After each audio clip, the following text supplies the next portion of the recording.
вашето сегашно изјавување, вашата сегашна изјава и врз основа на писмената кореспонденција која што имаме со нас како Комисија за финансирање и буџет, сакам да поставам неколку прашања. Дали Николче Петковски, генералниот директор на банката, бил близок со високи функционери на владата?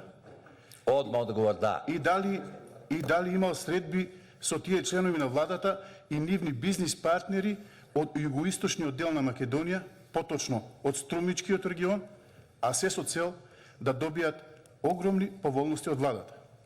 Бидејќи, вие во вашето изјавување произнесовте сериозни обвинувања дека високи структури од владата се вмешани во пропаѓањето на Евростандард банка, односно дека станува збор за организирана група на луѓе, односно организиран криминал со сестарна помош од владата на Република Македонија, ве прашувам, врз основа на кои докази ги базирате овие ваши тврдења?